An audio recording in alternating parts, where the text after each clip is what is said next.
Hello, मेरा नाम है ओमकार और आप देख रहे हैं स्टिक स्टूडियो। आज से हम शुरू करने वाले हैं ब्लेंडर का ब्रांड न्यू कोर्स, जिसमें हम आपको सिखाएंगे ब्लेंडर, वो भी ए टू जेड, वो भी फ्री ऑफ कॉस्ट। जिसमें हम आपको सारे टूल्स के बारे में बताने वाले हैं, किस टूल से क्या होता है। सबसे पहले हम उसका बेसिक बताएंगे और आपको उसका ओवरव्यू दे देंगे। फिर उसके ऊपर एक डेडिकेटेड वीडियो लेके आएंगे और उससे क्या क्या पॉसिबिलिटीज़ हो सकती हैं और उसे किस किस तरह से एनिमेशन किया जा सकता है, जिससे कि आपका हर एक पार्ट और हर एक क्वेश्चन क्रिस्टल एंड क्लियर हो जाएगा।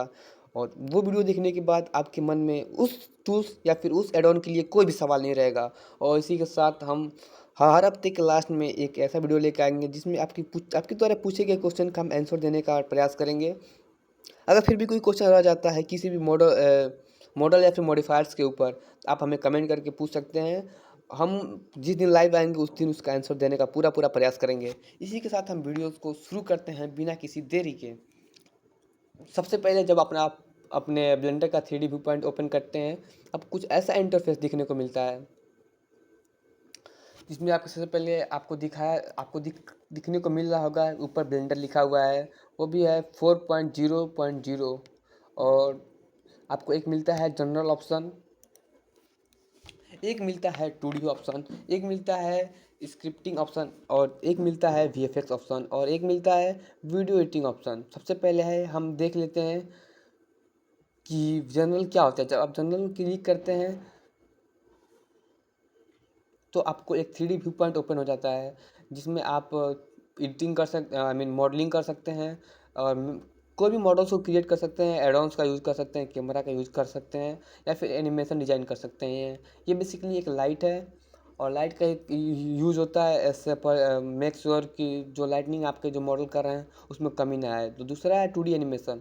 अगर आपने एनिमी देखा होगा तो आपको आइडिया होगा कि 2D एनिमेशन क्या होता है। अगर नहीं आया आइडिया फिर मैं आपको समझा देता हूँ। 2D एनिमेशन बेसिकली वो होता है जिसमें हमें बस उसका हाइट और विड्थ होता है, आई मीन उसका X and Y Z direction में हम उसको बनाते हैं, उसका जेड डायरेक्शन नहीं होता है।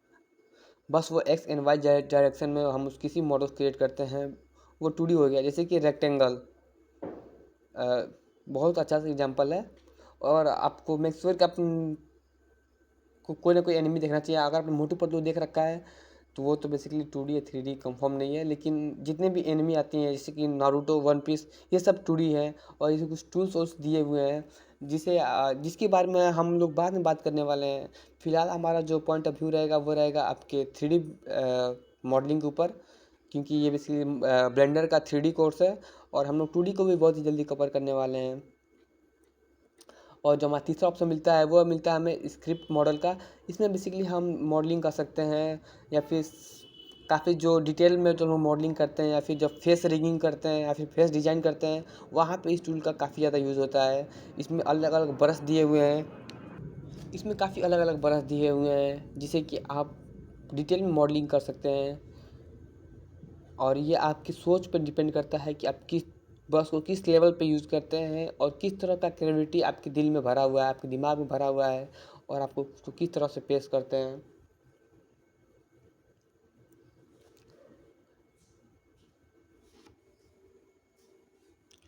इसी के साथ जो हमारा चौथा ऑप्शन है,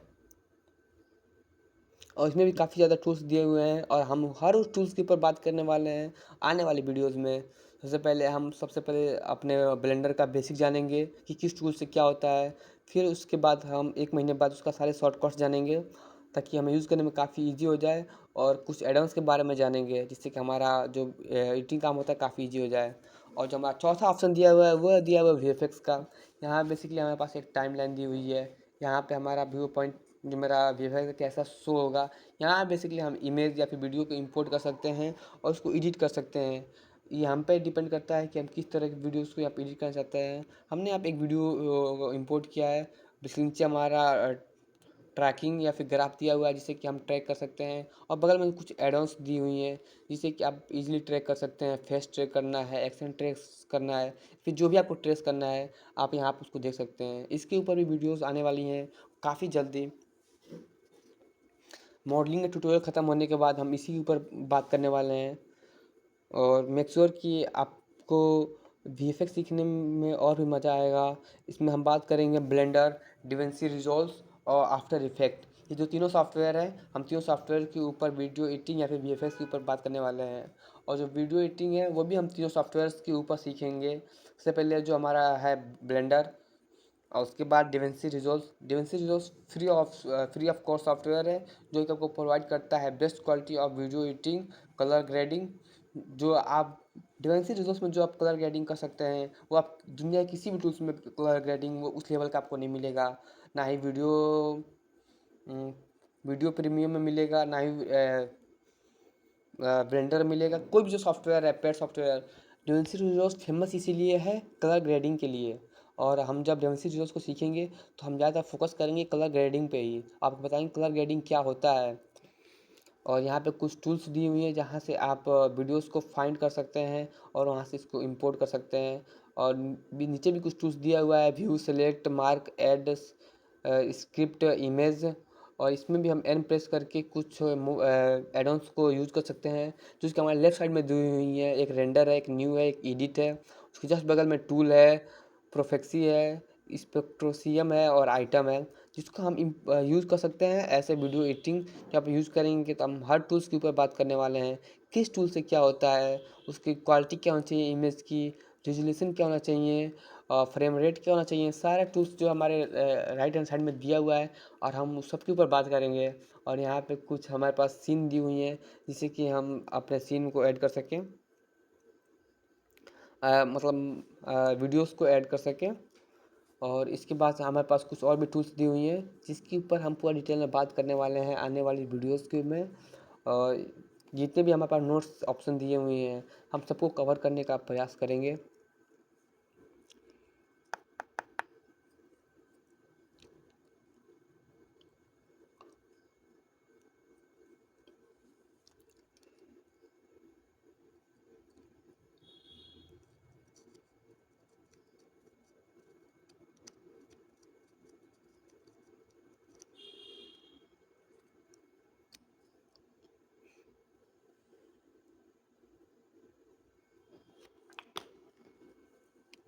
और जो हमने रिसेंट में फाइल्स जो ओपन कर रखी हैं वो हमारे राइट हैंड साइड में शो हो रहा है। और आपको लास्ट वाला फाइल को रिकवर करना है तो उसका भी आपको ऑप्शन दिया हुआ है। और आपको सेव करना है, सेव नहीं करना है, आप यहाँ से चूज कर सकते हैं। जब भी आप ब्लेंडर को क्लोज करेंगे तो आपको उसका ऑप्शन दिख जाएगा। और हमारे जो हम ये हमारा जो है वो है टूल्स है। और ये जो हमारे हैं वो मशीनरी है रेंडर करने के लिए कि किस रेजोल्यूशन पे होना चाहिए, डायमेंशन क्या होगा, और ये जो है किस फॉर्मेट में होना चाहिए ये डिफाइन करता है। उसका रेजोल्यूशन, उसका फ्रेम रेट, कहाँ पे स्टार्ट होगा, कहाँ पे ख़त्म होगा, कितने स्टेप में होगा, ये बेसिकली व्यू लेयर है। ये आपको डिफाइन करता है कि उसमें क्या क्या चीज़ें हैं, आपको क्या क्या चीज़ें को कवर करना है आपके वीडियो में। और ये जो है ये सीन है ये क्रिएट करता है, आई मीन बाहरी जो सीन है वर्ल्ड का उसका आप यहाँ से क्रिएट कर सकते हैं। और बेसिकली यहाँ पर लाइटनिंग वाइटनिंग जो हमारा वर्ल्ड वाला सीन में आप ग्रेविटी चूज कर सकते हैं, यूनिट। और ये हमारा रहा वर्ल्ड। वर्ल्ड में आप लाइट का स्ट्रेंथ चूज कर सकते हैं, वॉल्यूम चूज कर सकते हैं, मिस्ट है, सन का पोजीशन, व्यू पॉइंट, डिस्प्ले और प्लस कस्टम प्रॉपर्टीज़ को आप देख सकते हैं। और यहाँ पे अगर हम इसको लाइटनिंग को कम कर दें तो पूरा कम हो जाएगा, लाइटिंग ज़्यादा कर दे तो पूरा उजाला हो जाएगा। और ये हमारा वॉल्यूम है। वॉल्यूम बेसिकली क्या करता है, एज अ फोग आप इसको यूज़ कर सकते हैं। आपको जो मन करे आप उस तरह से इसको यूज़ कर सकते हैं। ये आपके क्रिएटिविटी पे डिपेंड करता है कि आप फोग का किस तरह से यूज़ करते हैं। बेसिकली लोग इसका यूज़ करते हैं ऐसे यूज़ आप डस्ट को शो करने के लिए, या फिर आई मीन डस्ट को ज़्यादा लोग इसको शो करते हैं, यूज करते हैं। इसका टेम्परेचर आप इंक्रीज या डिक्रीज कर सकते हैं। मिस्ट का पासेस को आप यहाँ से चेंज कर सकते हैं। इसी के साथ हमारा जो अगला ऑप्शन है वो है कलेक्शन का। यहाँ से आपके कलेक्शन में क्या क्या है और किस किस चीज़ को प्लेस करना है यहाँ से आप उसको कवर कर सकते हैं। इसमें कुछ ज़्यादा समझने वाली चीज़ नहीं है।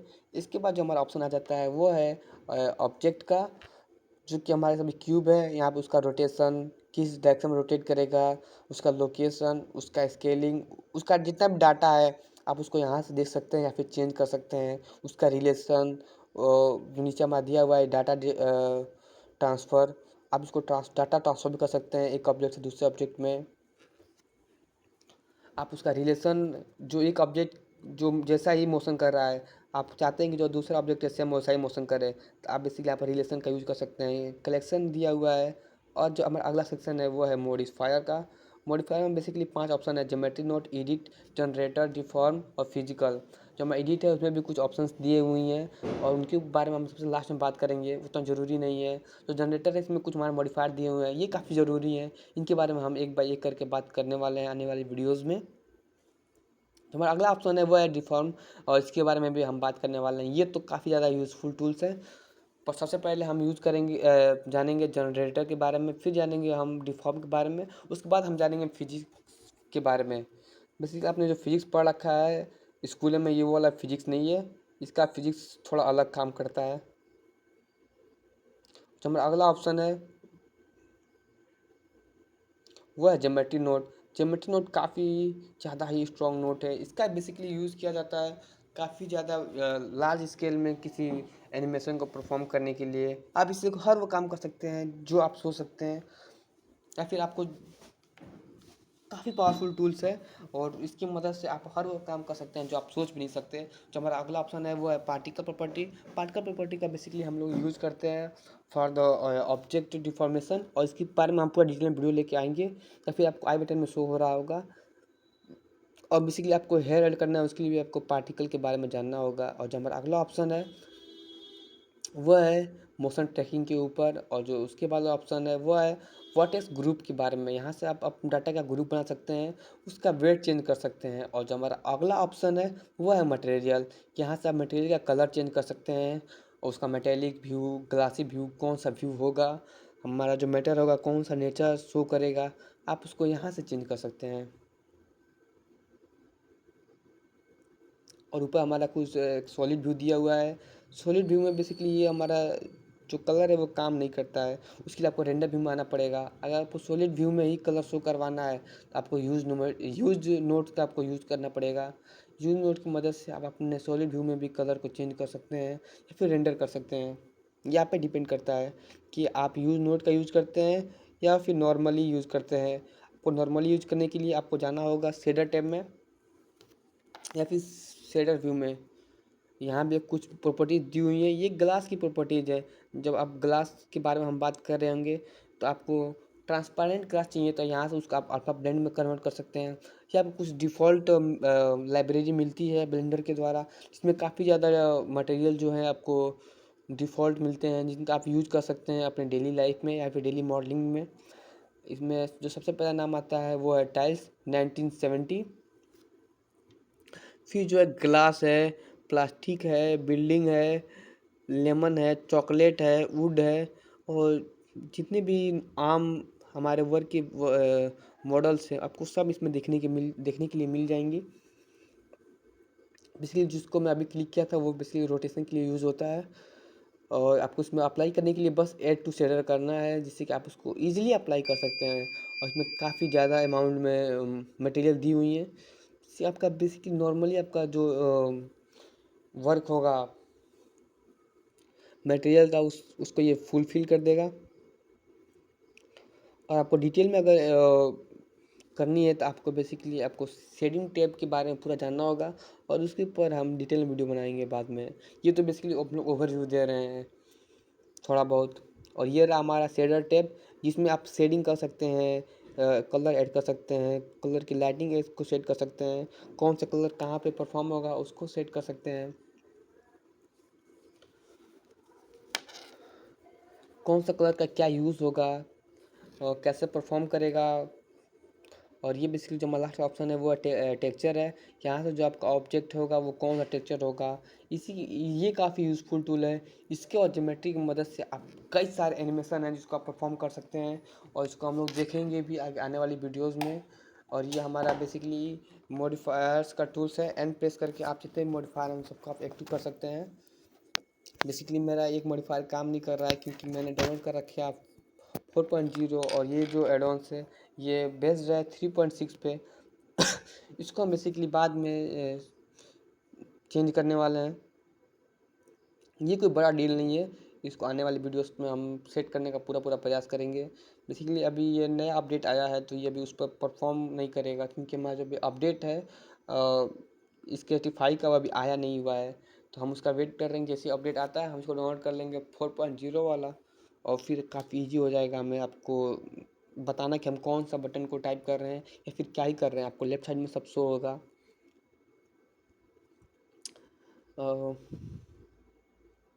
बेसिकली जो हमारा अगला प्रॉपर्टी है, ये जो ऑप्शन दिया हुआ है इसे आप रोटेट कर सकते हैं। ये हमारा ऐड का ऑप्शन है, यहाँ से आप कुछ भी ऐड कर सकते हैं। ये जो जूम का ऑप्शन दिया हुआ है एज स्कोप का, इससे आप जूम इन और जूम आउट कर सकते हैं। इससे आप अपने प्लेस को मूव कर सकते हैं। ये काफ़ी यूज़फुल टूल है। इसके आने वाले वीडियोस में हम डिटेल में जब यूज़ करेंगे, जब आप लार्ज स्केल में सिटी का जब मॉडलिंग कर रहे होंगे तो वहाँ पे इसका यूज़ करेंगे। तो तीसरा ऑप्शन है वो कैमरा है, और ये जो है हमारा पर्सपेक्टिव व्यू है। इसको आप 5 से भी एक्टिव कर सकते हैं या फिर यहाँ से एक्टिव कर सकते हैं। आप पे डिपेंड करता है आप इसको कहाँ से एक्टिव करना चाहते हैं। इससे ज़्यादा बोलने का मन तो नहीं कर रहा, लेकिन बोलना पड़ेगा। और ऊपर जितने भी ये टूल्स टैब दिए हुए हैं, सारे जो टैब है ये यूज़ होते हैं मॉडलिंग में। अब सबके बारे में हम डिटेल एक ही वीडियो में तो बना नहीं सकते, काफ़ी बहुत लंबी वीडियो हो जाएगी, 20-25 घंटे की वीडियो हो जाएगी। इसीलिए हम इसको अलग अलग पार्ट में डिसाइड कर रखे हैं, और इसको हम एक पार्ट में बस मॉडलिंग जितने भी तरह से हम मॉडल को क्रिएट कर सकते हैं उसको आपको दिखाएंगे। सॉरी, कलर को ऐड कर सकते हैं वो हम आपको दिखाएंगे। और जब हमारा अगला वीडियो होगा उसमें हम सारे मॉडिफायर्स को कवर करने का ट्राई करेंगे। जो बेसिकली पहला होता है ये बेसिकली सेलेक्ट करने का काम आता है। इसमें भी आपको 4 ऑप्शन मिलेंगे, एक सिंगल सेलेक्ट, एक बॉक्स सिलेक्ट। बॉक्स सिलेक्ट का मतलब क्या होता है, आपके आप एक बॉक्स क्रिएट करेंगे, उसके अंदर जितने भी आपके ऑब्जेक्ट या फिर मॉडल्स आ जाएंगे उन सबको ये सिलेक्ट कर लेगा। जैसे कि इसमें आप देख रहे हैं 2 वर्टिसेस दिए हुए हैं, आप इसमें बस सिंगल वर्टिस को सिलेक्ट कर रहे हैं क्योंकि आपने सिंगल, और आप जैसे बॉक्स ड्रैग करेंगे उस बॉक्स ड्रैग के अंदर जितने भी आपके वर्टिसेस आएंगे तो आप उन सबको सिलेक्ट कर लेगा एक बार में। जो हमारा पहला ऑप्शन है वो है सिंगल सेलेक्ट ऑप्शन। जो हमारा तीसरा ऑप्शन है वो है सिलेक्ट सर्कल का। उस सर्कल के अराउंड जितने भी आपके वर्टिसेस आएंगे ये सबको सिलेक्ट कर लेगा। जैसे कि आप देख रहे हैं कि चारों वर्टिसेस के साथ पांचों वर्टिसेस को सिलेक्ट कर चुका है, और उसको जहाँ जहाँ आप मूव करेंगे उस ऑब्जेक्ट या फिर मॉडल को सिलेक्ट कर लेगा। और जो हमारा चौथा ऑप्शन आता है वो है सिलेक्ट लेसो का, यानी कि आप अगर एक जगह सेलेक्ट करके ड्रैग करेंगे और उस एरिया में जितने भी वर्टिसेस या फिर मॉडल्स आएंगे इन सबको सिलेक्ट कर लेगा, और इसको यूज़ करना काफ़ी इजी है। इसी के बाद जो हमारा सेकेंड ऑप्शन देखने को मिलता है वो है कर्सर का। आप जहाँ पर भी कर्सर को ऐड करेंगे आपका 3D व्यू पॉइंट वहाँ पे सेट हो जाएगा, और अगर कोई भी आप ऑब्जेक्ट को ऐड करते हैं तो आपके कर्सर पे ही ऐड होता है। तो आपको अगर जब आप हाई लेवल पे एडिटिंग कर रहे होंगे, एक पूरा सिटी क्रिएट कर रहे होंगे, तो आप इसको एक जगह पे ऑब्जेक्ट को ऐड करके मूव करके अपनी प्लेस कर सकते हैं। उसको आप जहाँ पे एडिटिंग कर रहे होंगे आपको वहीं पे ऑब्जेक्ट को ऐड करना होगा, और वहीं पे उसको आपको शेडिंग करना होगा। तो बेसिकली ये भी काफ़ी यूज़फुल टूल है, और इसको मूव करने के लिए आप बेसिकली राइट क्लिक करके मूव कर सकते हैं, या फिर शिफ्ट और लेफ्ट क्लिक के साथ इसको आप मूव कर सकते हैं। इसका 2 टूल दिया हुआ है, एक ऐसे रैंडम बस आपको टैब में क्लिक करना है और आप इसको रिसेंटली कहीं पर भी मूव कर सकते हैं। और यहाँ पे आपको बैकग्राउंड में आपको दिख रहा होगा कि हम ऑब्जेक्ट ऐड कर रहे हैं वहीं पे ऐड हो रहा है जहाँ पे हमारा कर्सर है। जहाँ पे हमारा कर्सर है वहीं पे वो ऐड सामान ऐड होगा। और जो हमारा अगला ऑप्शन है वो है मूव टूल। मूव टूल की बेसिकली मदद से हम किसी भी ऑब्जेक्ट को मूव कर सकते हैं तीनों दिशाओं में, अप, डाउन, लेफ्ट, राइट, और same for X and Y direction. दोनों तरफ आगे और पीछे हो सकता है, एक्स डायरेक्शन में भी और वाई डायरेक्शन में, और जेड डायरेक्शन में भी ऊपर और नीचे हो सकता है।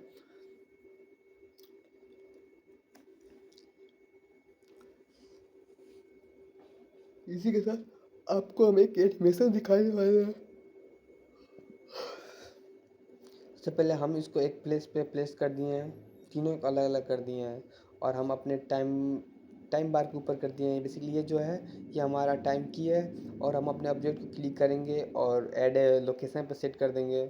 लोकेशन पे सेट कर सकते हैं क्योंकि हमें बस इसमें लोकेशन चेंज करके आपको दिखाएंगे। और चल जाएंगे हम 50 फ्रेम पे और अपने बॉक्स को मूव कर देंगे हम एक्स डायरेक्शन में, और यहाँ पे इसको हम लीव करेंगे। और यहाँ पे फिर हम आई क्लिक करेंगे और लोकेशन पे हम इसको सेलेक्ट कर देंगे। अब बेसिकली फिर हम चल जाएंगे 100 फ्रेम पे, और फिर इसका जो लोकेशन है उसको हम चेंज कर देंगे वाई डायरेक्शन में। और फिर आई क्लिक करके हम इसका जो लोकेशन है उसको हम की लगा देंगे, आई मीन की लगा देंगे, हाँ। और हम देख सकते हैं जो मेरा एनिमेशन है वो परफॉर्म हो रहा है। बॉक्स जो है पहले सेंटर में आता है, फिर वो वाई डायरेक्शन में मूव जाता है ऑटोमेटिक। तो आपको किसी भी तरह का एनिमेशन बनाना हो तो आप मूव टूल का बेसिकली ईजिली यूज कर सकते हैं। बेसिकली इसका यही यूज़ है कि हमारे ऑब्जेक्ट को मूव करने के यूज़ में आता है। और आप इसके की फ्रेम यूज करके आप इसमें कई सारे एनिमेशन हैं जिसको आप डिराइव या फिर डिफाइन कर सकते हैं। आप पे डिपेंड करता है कि आप मूव टूल का किस तरह से किस तरीके से यूज कर सकते हैं। मैं आपको कुछ पॉइंट गिनवा देता हूँ। मूव टूल की मदद से आप ऑब्जेक्ट को one place to another place move कर सकते हैं। और जो सेकेंड प्रॉपर्टी है आप इसके एनिमेशन क्रिएट कर सकते हैं। बस यही दो है जो मुझे पता है। और इसके बाद जो मेरा अगला टैब है वो होने वाला है रोटेशन टैब। तो बेसिकली हम इस वीडियो में जानेंगे रोटेशन के बारे में कि रोटेशन टैब क्या वर्क करता है, क्या प्रॉपर्टीज़ है और कैसे हम उसको यूज़ कर सकते हैं। सबसे पहले हम अपने ऑब्जेक्ट को सेलेक्ट करेंगे एज अ सेंटर, और फिर हम अपने चले जाएंगे अपने रोटेशन टैब पे। और हमारे पास तीन ऐसे कर्व दिखाई दे रहा है, एक एक्स, एक वाई और एक जेड। अब हमें जिसको डायरेक्ट हम सेट करके मूव करेंगे ये उस डायरेक्शन में मूव करेगा। जैसे कि हमने फिलहाल अभी जेड डायरेक्शन को सेलेक्ट कर रखा है, जो हमारा मॉडल है वो जेड डायरेक्शन में मूव कर रहा है। और फिलहाल हमने वाई डायरेक्शन में कर रखा है तो ये वाई में मूव करेगा। एक्स में सेलेक्ट करेंगे तो एक्स में मूव करेगा। और बेसिकली हम इसके ऊपर एक एनिमेशन परफॉर्म करके आपको दिखा देते हैं कि किस तरह से ये वर्क करता है। सबसे पहले हम इसका जो लोकेशन है उसको चेंज करेंगे। अपने ऑब्जेक्ट को सिलेक्ट करके मूव कर देंगे एक परफेक्ट डिस्टेंस पे। मूव करने के बाद जो इसका लोकेशन है और रोटेशन उसको हम की फ्रेम ऐड कर देंगे और चले जाएंगे 50 फ्रेम पे, और इसको मूव कर देंगे टूवर्ड द कर्सर। और वहाँ पे जाने के बाद इसका जो रोटेशन है उसको हम थोड़ा सा चेंज करने वाले हैं लिटिल बिट।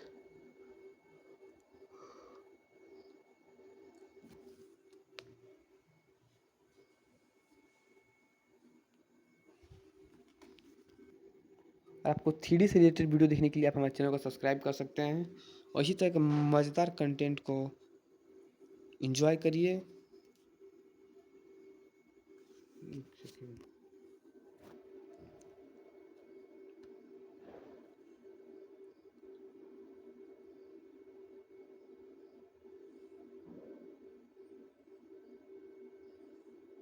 सबसे पहले हम ऐड करेंगे एक क्यूब को।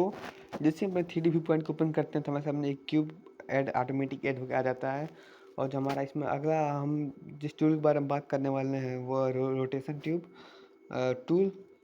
सबसे पहले जो हम नया वेरिएंट डाउनलोड किए हैं तो इसमें कुछ अभी बग्स बचे हुए हैं जिनकी वजह से कभी कभी एरर शो कर देता है। तो सबसे पहले हम अपने मॉडल को सिलेक्ट करेंगे और इसको हम मूव करने वाले हैं वाई डायरेक्शन में विद वन फ्रेम पे हम इसको मूव करेंगे वाई डायरेक्शन में। और बेसिकली जो उससे पहले आपको बता दें कि जो रोटेशन टेप का जो वर्क होता है वो करना है, रोटेट होता है हमारे मॉडल को। ये हमारे तीन डायरेक्शन में रोटेट कर सकता है, X direction, Y direction and Z direction. आपको जिस डायरेक्शन में इसको रोटेट करना है आप उसको इस डायरेक्शन में आप इसको रोटेट कर सकते हैं। और ये काफ़ी इजी टू रोटेट है, तो आपको ज़्यादा ऐसे हार्ड दिखाई नहीं देगा। सबसे पहले हम एक एनिमेशन परफॉर्म करके आपको दिखा देते हैं। हमारे मॉडल को मूव कर देंगे वाई डायरेक्शन में और वहाँ पे ऐड करेंगे की फ्रेम।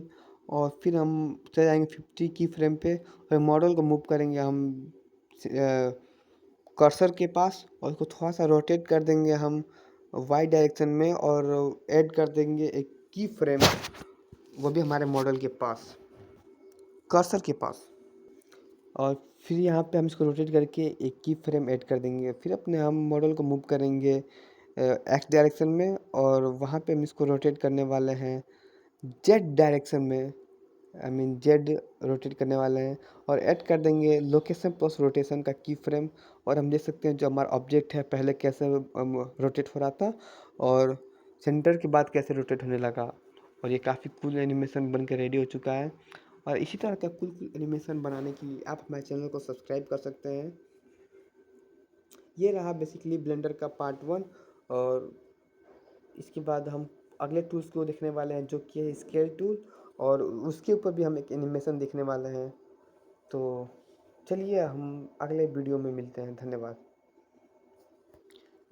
जब भी आप ब्लेंडर का 3D व्यू पॉइंट ओपन करते हैं तो आपको कुछ ऐसा देखने को मिलता है।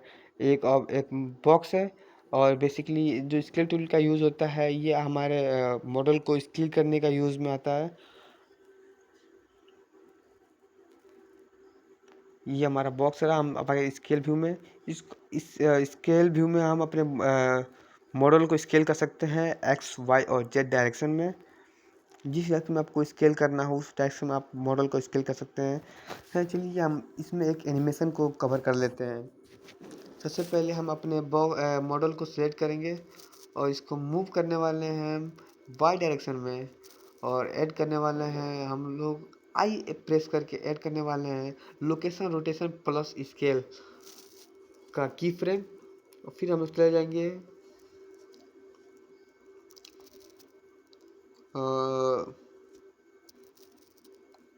Cursor to the world. और प्लस यहाँ पे आने के बाद हम इसको थोड़ा सा स्केल करने वाले हैं एक्स डायरेक्शन में। और मेक श्योर कि जो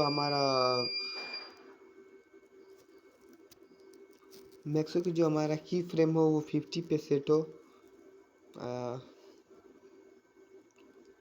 मेक श्योर कि जो हमारा टाइम ग्राफ हो वो 50 पे सेट हो। और यहाँ पे आने के बाद हम इसमें ऐड करने वाले हैं एक नया की फ्रेम जो कि है लोकेशन रोटेशन प्लस स्केल। ये हमारे तीनों चीज़ को कॉपी करेगा और हम रिमेंबर रखेगा कि हमें किस चीज़ का यूज करना है कब। और यहाँ पे हम अपने की फ्रेम को ऐड कर देंगे 50 पे। और उसके बाद फिर हम अपने मॉडल को मूव करने वाले हैं वाई डायरेक्शन में। वाई डायरेक्शन में मूव करने के बाद हम फिर से यहाँ पे हम यूज़ करने वाले हैं अपने स्केल टूल को। और स्केल टूल की मदद से हम इसको मूव कर देंगे हमारे मॉडल को जेड डायरेक्शन में। और यहाँ फिर अपने की फ्रेम अप्लाई कर देंगे। और जो हमारा टाइमलाइन है उसको हम 1 से लेकर 100 के बीच में सेट करने वाले हैं। और 0 फ्रेम से हम इसको स्टार्ट करेंगे। स्टार्ट के लिए हम दो टैब एगो एरो और दूसरा स्पेस बार। और यहाँ पर हम देख सकते हैं कितना कूल एनिमेशन हमारे सामने बन के आ रहा है। सबसे पहले वो इस स्ट्रेच हो रहा है और फिर वो स्ट्रेच हो रहा है अप डायरेक्शन में। और ये काफ़ी कूल एनिमेशन बन के तैयार हो चुका है। इसके बाद जो हमारा अगला टूल देखने को मिलता है वो है मूव स्केल प्लस रोटेट। तीनों चीज़ का कॉम्बिनेशन है और इसके बारे में हम बेसिकली बात करेंगे, बिल्कुल करेंगे। ये सबसे यूज़फुल टूल है। जो काम हमारा तीनों मिल के कर रहा था मूव स्केल प्लस रोटेट, वो काम ये वाला टूल अकेले करेगा। तो सबसे पहले इस टूल को देखने के लिए सबसे पहले हम आ जाएंगे अपने 3D व्यू पॉइंट में। और Ctrl+N से नया बार को ओपन कर लेंगे। और फिर सबसे पहले हम इसको जो हमारा मॉडल है इसको हम मूव करने वाले हैं टू द कर्सर। और कर्सर पे मूव करने के बाद हम चलेंगे अपने सॉलिड व्यू पॉइंट में। और यहाँ पे जो हमारा अगला ऑप्शन है ट्रांसफॉर्म, इसका नाम है ट्रांसफॉर्म। और ये बेसिकली तीनों काम करता है जो हमने अब तक तीनों टूल्स पढ़ा है वो काम ये अकेले करता है। मूव करेगा, स्केल करेगा, रोटेट करेगा। और ये हर इस डायरेक्शन में स्केल करेगा, up down left right front back. जिस डायरेक्शन में आपको रोटेट करना हो उस डायरेक्शन में रोटेट कर देगा। बेसिकली इसका कुछ ज़्यादा हाई यूज़ है नहीं। अगर आपको शॉर्ट की याद हो गया तो आप इसका काफ़ी कम यूज़ करेंगे। और मेक श्योर कि आपको शॉर्टकट याद हो जाना चाहिए क्योंकि शॉर्टकट काफ़ी इजी है और काफ़ी जल्दी वर्क को फाइनल कर देते हैं। और ये कुछ आपको पीछे जो डेमो है वो आपको चलता हुआ दिख रहा होगा।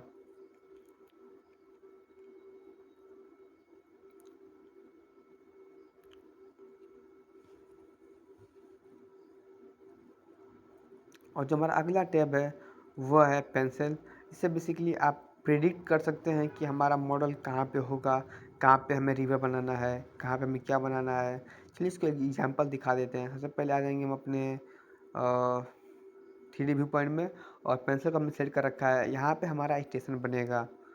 समझा रहे हैं कि हम कैसे किस चीज़ को हम डिफाइन करते हैं। यहाँ पे हमारा एक बनेगा रोडवे, जिस पर आके गाड़ी पार्किंग होगी। ऐसे गाड़ी आएगी, ऐसे स्टेशन से लोग को उठाएगी, ऐसे निकल जाएगी, और यहाँ पे रहेगा बड़ा सा पार्किंग। और हमने थोड़ा रोड को कंफर्म कर दिया है, और उसके बाद हम ऐड करेंगे एक हाईवे दोनों साइड से। ये इनकमिंग हाईवे है, ये आउटगोइंग हाईवे है। दोनों हमने हाईवे को ऐड कर लिया है। अब बेसिकली जो हमारा आधा काम है वो कंप्लीट हो चुका है। अब बस हमें पटरी बिछानी है। ये थोड़ा सा उल्टा हो चुका है। मेक श्योर कि आप जब भी पेंसिल का यूज़ कर रहे हो तो आप इसको किसी front back left right view में ही हो। अगर आप इस तरीके से हैं तो आपका जो मॉडल है वो परफेक्टली शोन या फिर मॉडलिंग नहीं हो पाएगा। तो जब भी आप इस तरीके का कुछ काम कर रहे हो तो मेक श्योर कि आप आइडेंटिटी को देख लें, या फिर आप लोकेशन स्थिति परिस्थिति को एक बार भाप लें। और यहाँ पे हमने ऐड किया है 2 पटरियाँ, और इसको थोड़ा बहुत हम लोग एडिटिंग कर देते हैं। और बेसिकली जब हम इसको ये हमें एक रैंडम आइडिया मिल जाएगा कि जो हमारा मॉडल है कितना स्पेस टोटल कवर करने वाला है। तो जो हमारे पेंसिल का यूज़ है बेसिकली यहीं तक है। और यहाँ पे आप मॉडल में कट्स लगा सकते हैं, कुछ लिख सकते हैं रिमेंबर करने के लिए। वो आप पे डिपेंड करता है कि आप कट टूल का किस तरीके से यूज़ करते हैं। बेसिकली मैंने तो अभी तक इसका यूज़ किया नहीं है। मेरे को ब्लेंडर चलाते हुए 4-5 साल हो चुका है, और मैंने अभी तक इसका कुछ ज़्यादा यूज़ देखा नहीं है। अगर मेरे को देखने को मिलता है तो मैं आपको ज़रूर बताऊँगा। डर डरने की क्या बात है भाई, जब हम हैं आपके साथ। और जो हमारा अगला ऑप्शन है वो है मेजरिंग टेप। ये बेसिकली मेजर करता है 1 पॉइंट से लेकर दूसरे पॉइंट तक का डिस्टेंस कितना है, मीटर है, किलोमीटर है, सेंटीमीटर है। बेसिकली इसका यूज़ किया जाता है जब आपको कोई एक्यूरेट मॉडल को रेडी करना हो, कोई बिल्डिंग बनानी हो, कोई फील्ड डेकोरेट करना हो, कोई स्टेडियम डिज़ाइन करना हो, या फिर कोई ट्रेन डिज़ाइन करना हो। वहाँ पे हमें एक्यूरेट मेजरमेंट चाहिए होता है, इसीलिए हम इसका यूज़ वहाँ पे करते हैं। वहाँ पे माइनर से माइनर पॉइंट को नोटिस किया जाता है। तो मेक श्योर कि आप जब भी कोई मॉडलिंग कर रहे हो, अगर उसमें पॉइंट टू पॉइंट मेटर किया जाता है तो आपके पास एक ऑप्शन दिया हुआ है इंची टेप ऑप्शन। यहाँ से आप इसका यूज़ कर सकते हैं। जितनी ज़्यादा आप इसको मूव करेंगे ये ऑटोमेटिक मेजर करते हुए चलेगा। और बीच में से आप मूव करके एंगल भी सेट कर सकते हैं। आपका वो कुछ क्रॉसिंग बनाना हो या फिर कुछ और भी कुछ भी बनाना हो, आप यहाँ से उसको सेट कर सकते हैं, या फिर आप उसका स्मॉल लेआउट बना कर रेडी कर सकते हैं अपने हिसाब से। और जो हमारा अगला ऑप्शन है वो है ऐड मैश। आप यहाँ पर कहीं पर भी मैट को ऐड कर सकते हैं। और इसी तरह के मैदान वीडियो देखने के लिए आप हमारे चैनल को